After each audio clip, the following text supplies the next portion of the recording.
বন্ধুরা, বায়োলজি ক্লাসরুমে সবাইকে স্বাগত। আগের ভিডিওতে আমরা আলোচনা করেছি বাস্তুতন্ত্রের ধরন বা বাস্তুতন্ত্রের প্রকারভেদ নিয়ে।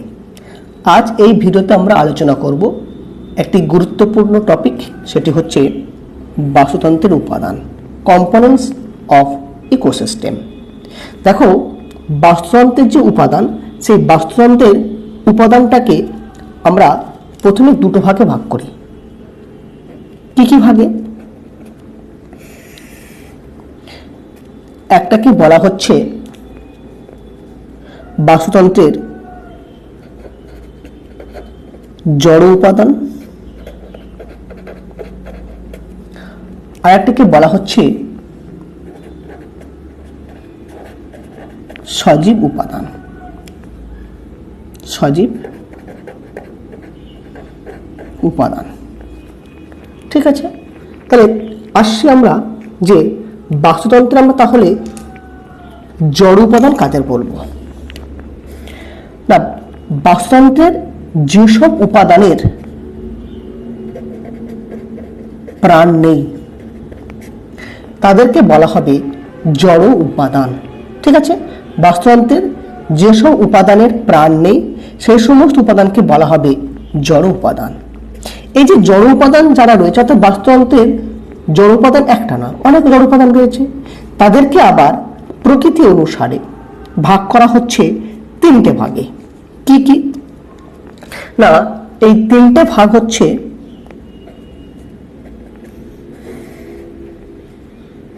একটাকে আমরা বলছি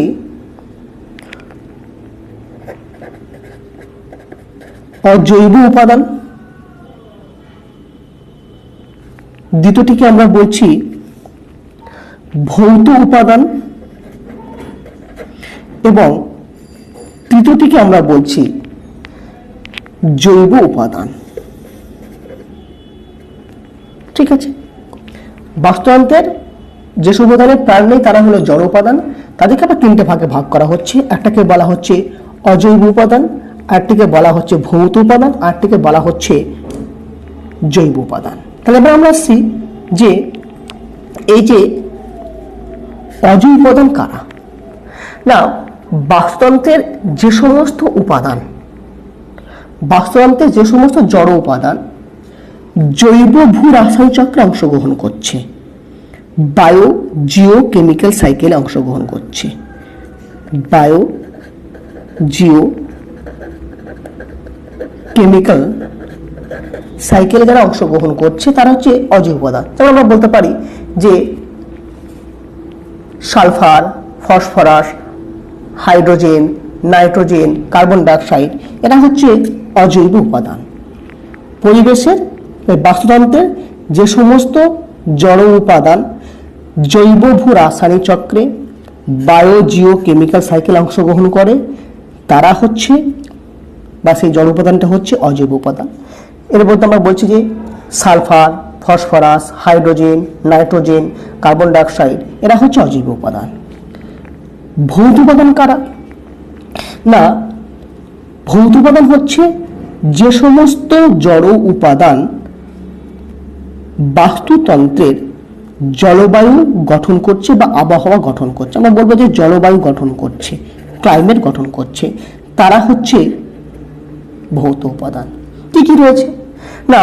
ভৌত উপাদানের মধ্যে রয়েছে, তাহলে জলবায়ু বা আবহাওয়া গঠন করছে কে কে থাকে বাস্তুতন্ত্রে?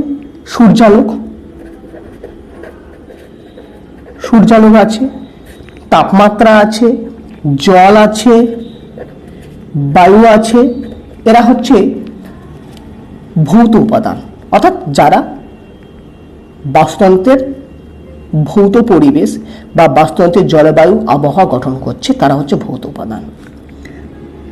3 নম্বর কি? জৈব উপাদান বা আমরা বলতে পারি জীবজাত উপাদান। খুব সহজভাবে ভাবো যে আমি এখন কথাবার্তা বলছি, তাহলে আমি এখন হচ্ছে জীব, হ্যাঁ কি না? জীব। কিন্তু আমি যদি এখনই মারা যাই তাহলে আমাকে কি জীব বলবে? না, আমাকে কিন্তু তখন জড় উপাদান বলতে হবে। এবারে ভাবো, আমি মারা গেলাম, আমার শরীরে থাকা প্রোটিন, আমার শরীরে থাকা লিপিড, আমার শরীরে থাকা কার্বোহাইড্রেট, এই যে অংশগুলো রয়েছে এরা কি না, এরা হচ্ছে জৈব উপাদান, কিন্তু এরা এখন জড় উপাদানে রূপান্তরিত হয়েছে। অথবা বলবো যে এই যে আমি এখন কথাবার্তা বলছি আমি সজীব উপাদান, কিন্তু আমি যখন মারা যাচ্ছি তখন জড় উপাদান, কিন্তু আমার দেহে থাকা মানে আমি যখন মারা যাচ্ছি তখন আমার দেহে থাকা কার্বোহাইড্রেট, লিপিড, প্রোটিন, ফ্যাট এরা সবাই হচ্ছে জৈব উপাদান, কিন্তু সেটা হচ্ছে জীবজাত উপাদান, কিন্তু সেটা হচ্ছে জড় উপাদান, কারণ মৃতদেহে পাওয়া যাচ্ছে। তাই আমরা বলবো যে জীবের মৃত্যুর পর মৃত জীবদেহে থাকা কার্বোহাইড্রেট, প্রোটিন, ফ্যাট এরা যখন পরিবেশের সঙ্গে মিশছে বা পরিবেশের সঙ্গে থাকছে তখন সেই মৃত জীবদেহে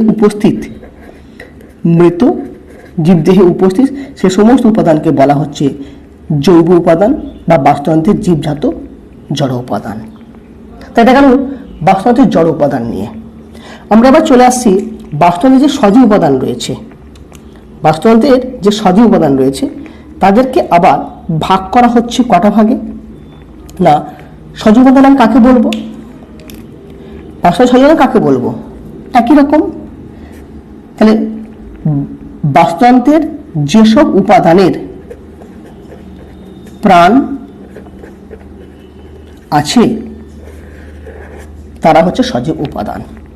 বাস্তুতন্ত্রের যেসব সজীব উপাদান, এই সজীব উপাদানকে প্রথমে দুটো ভাগে ভাগ করা হয়। কি কি ভাগে না,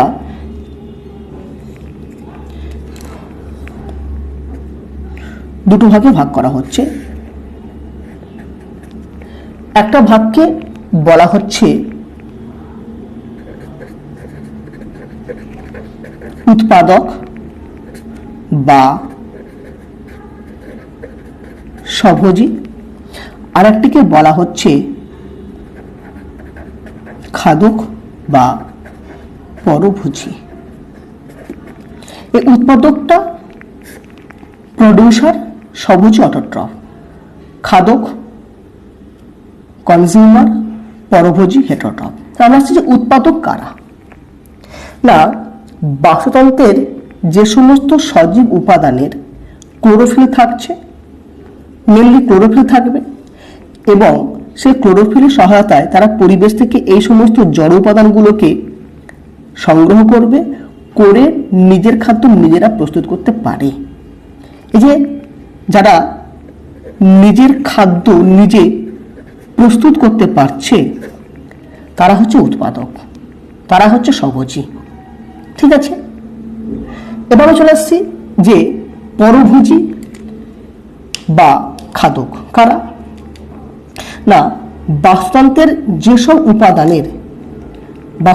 যেসব উপাদানের ক্লোরোফিল নেই, যারা নিজের খাদ্য নিজেরা তৈরি করতে পারে না, অন্যকে খাদ্য হিসাবে গ্রহণ করে, তাদেরকে বলা হচ্ছে খাদক বা পরভোজী। অর্থাৎ যারা খাদ্য প্রস্তুত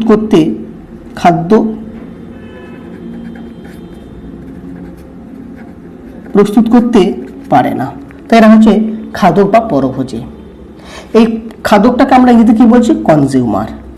এই যে পরভোজী যারা রয়েছে বা খাদ্য যারা রয়েছে তাদেরকে আবার দুটো ভাগে ভাগ করা হয়। কি অনুসারে না, তাদের আকৃতি অনুসারে। একটাকে বলা হচ্ছে বৃহৎ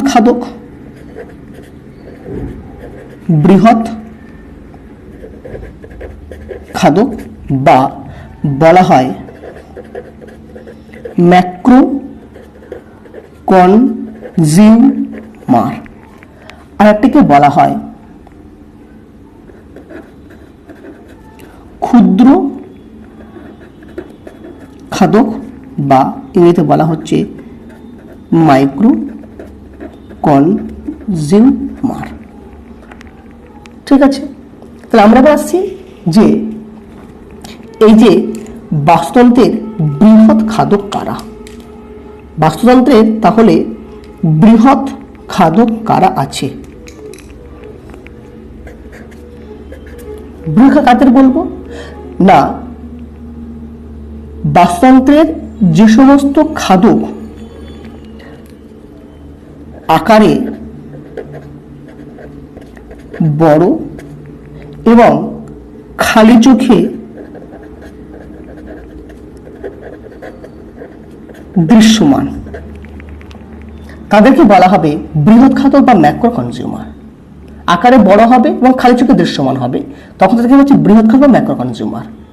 এই বৃহৎ খাদক বা ম্যাক্রো কনজিউমার কাকে খাদ্য হিসাবে গ্রহণ করছে সেই অনুসারে এদেরকে আবার তিনটে ভাগে ভাগ করা হচ্ছে। ঠিক আছে, বৃহৎ খাদক কাকে খাদ্য হিসেবে গ্রহণ করছে সেই অনুসারে তিনটে ভাগে ভাগ করা হচ্ছে। কি কি?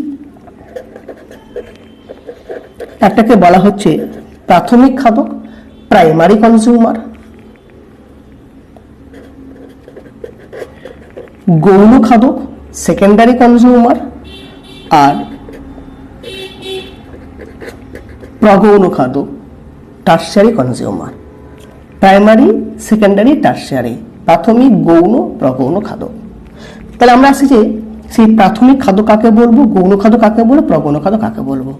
তবে আমি উদাহরণ একটা দিয়ে দিই যে আমাদের যদি তৃণভূমির বাস্তুতন্ত্র দেখি তাহলে কি দেখা পাবো না, সেখানে আমাদের কি থাকছে তৃণভূমির বাস্তুতন্ত্রে না, তৃণভূমির বাস্তুতন্ত্রে আমাদের থাকছে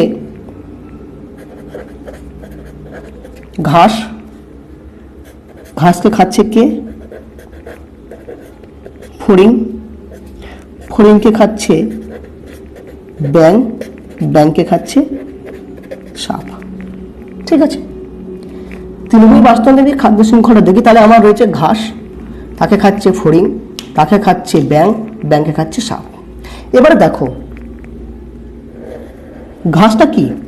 ঘাসে ক্লোরোফিল আছে, নিজের খাদ্য নিজে তৈরি করতে, তাহলে কি হচ্ছে উৎপাদক। তাহলে হচ্ছে উৎপাদক। আমরা ফড়িংকে খালি চোখে দেখতে পাই, ব্যাঙকে খালি চোখে দেখতে পাই, সাপে খালি চোখে দেখতে পাই, বৃহৎ খাদক। এবার দেখো ফড়িং কাকে খাদ্য হিসেবে গ্রহণ করছে? ঘাসকে। ঘাসকে উৎপাদক। এই যে সমস্ত বৃহৎ খাদক সরাসরি উৎপাদককে খাদ্য হিসেবে গ্রহণ করবে তাদেরকে বলা হবে প্রাথমিক খাদক বা প্রাইমারি কনজিউমার। যে সমস্ত বৃহৎ খাদক উৎপাদককে সরাসরি খাদ্য হিসাবে গ্রহণ করবে তাদেরকে বলা হবে প্রাথমিক খাদক। এখানে হচ্ছে ফড়িং। এবার দেখো ব্যাঙ কাকে খাদ্য হিসেবে গ্রহণ করছে? ফড়িংকে। ফড়িংটা কি? ফড়িং হচ্ছে প্রাথমিক খাদক। এই যে সমস্ত খাদক, যে সমস্ত বৃহৎ খাদক প্রাথমিক খাদককে খাদ্য হিসেবে গ্রহণ করবে তাকে বলা হবে গৌণ খাদক। ঠিক আছে, তাকে আমরা বলছি গৌণ খাদক। এবার দেখো সাপ। তাহলে ব্যাঙ আমার কি হয়ে গেছে? ব্যাঙ হয়েছে গৌণ খাদক। সাপ কাকে খাচ্ছে? সাপ খাচ্ছে ব্যাঙকে। ব্যাঙ কি? ব্যাঙ হচ্ছে গৌণ খাদক। এই যে গৌণ খাদককে যে সমস্ত খাদক সরাসরি খাদ্য হিসাবে গ্রহণ করবে তাদেরকে বলা হবে প্রগৌণ খাদক। উৎপাদককে যারা খাচ্ছে তারা হচ্ছে প্রাথমিক খাদক। প্রাথমিক খাদককে যারা খাচ্ছে তারা হচ্ছে গৌণ খাদক। গৌণ খাদককে যারা খায় তারা হচ্ছে প্রগৌণ খাদক। এটা আমাদের বৃহৎ খাদক। এবার হচ্ছে আমরা চলে আসছি যে আমাদের ক্ষুদ্র খাদক যারা রয়েছে। তাহলে ক্ষুদ্র খাদক আমরা কাকে বলছি না, যে সমস্ত খাদক আকারে খুব ছোট, আকারে হচ্ছে ছোট। কতটা ছোট? যে এতটাই ছোট যে তাকে আমরা খালি চোখে দেখতে পাবো না, মাইক্রোস্কোপে তলায় ফেলে দেখতে হবে। অর্থাৎ যে সমস্ত খাদক আকারে ছোট, খালি চোখে দৃশ্যমান নয়, ফলে অনুবীক্ষণ যন্ত্রের তলায় বা অনুবীক্ষণ যন্ত্রের সাহায্যে দেখতে হয়, তাদেরকে বলা হবে ক্ষুদ্র খাদক। এই যে ক্ষুদ্র খাদক এদেরকে দুটো ভাগে ভাগ করা হয়। কি কি? একটাকে বলা হচ্ছে বিয়োজক, আর আরেকটিকে বলা হচ্ছে রূপান্তরক, ডিকম্পোজার, ট্রান্সফর্মার। বিয়োজক, ডিকম্পোজার, রূপান্তরক, ট্রান্সফর্মার। তাহলে আমরা বলছি যে ক্ষুদ্র খাদক কারা? যে সমস্ত খাদককে আমরা খালি চোখে দেখতে পাচ্ছি না, অনুবীক্ষণ যন্ত্রের তলায় ফেলে দেখছি, তারা হচ্ছে ক্ষুদ্র খাদক। তাদেরকে দুটো ভাগে ভাগ করা হচ্ছে, বিয়োজক এবং রূপান্তরক। দেখো কি হবে না, যখন এই উৎপাদক মারা গেল কিংবা যখন বৃহৎ খাদক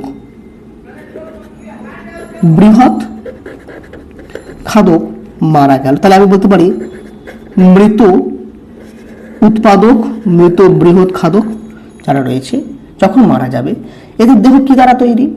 না, এদের দেহ তৈরি হচ্ছে বিভিন্ন রকমের জটিল জৈব যৌগ দ্বারা। ধরো এদের দেহ তৈরি হচ্ছে প্রোটিন, এদের দেহ তৈরি হচ্ছে ফ্যাট, এদের দেহ তৈরি হচ্ছে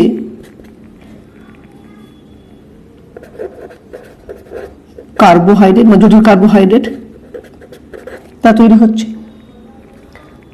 এবার কি হবে না, যখন মারা যাবে তখন কিছু ব্যাকটেরিয়া, কিছু ছত্রাক যারা হচ্ছে ক্ষুদ্র খাদ্য, তারা আসলো, এসে এদের দেহে এই যে এরা কি বলছি, কার্বোহাইড্রেট, প্রোটিন, ফ্যাট, এরা হচ্ছে কি, এরা হচ্ছে বৃহৎ জৈব যৌগ। যখন মৃত জীবদেহ পড়ে থাকবে, তাদের যেরকম বৃহৎ জৈব যৌগ রয়েছে, তখন কিছু অণুজীব চলে আসবে, ব্যাকটেরিয়া, ছত্রাক আসবে, এসে কি করবে না, এই প্রোটিনকে ভেঙে তৈরি করলো ধরো অ্যামাইনো অ্যাসিড।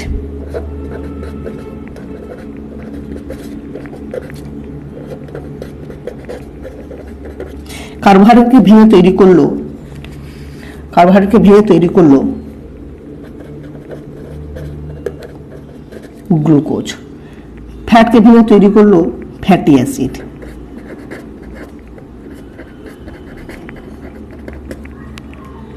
এই যে বড় জৈব যৌগ ভেঙে এই যে তৈরি করলো, এরা হচ্ছে কি, এরা হচ্ছে জৈব যৌগ, কিন্তু কেমন হলো, ক্ষুদ্র জৈব যৌগ, বা আমরা বলতে পারি এটা হচ্ছে জটিল জৈব যৌগ। এরা হলো কেমন, এরা হলো সরল জৈব যৌগ। এই কাজটা যারা করলো, কারা না, কিছু অণুজীব, মানে আমি এখানে শুধু অণুজীব লিখছি, মানে ব্যাকটেরিয়া, কিছু ছত্রাক করলো। এই যে বড়কে ভেঙে ছোট করা, মানে এটাকে আমরা হচ্ছে বিয়োজিত করা, যারা করলো তাদেরকে আমরা বলবো বিয়োজক।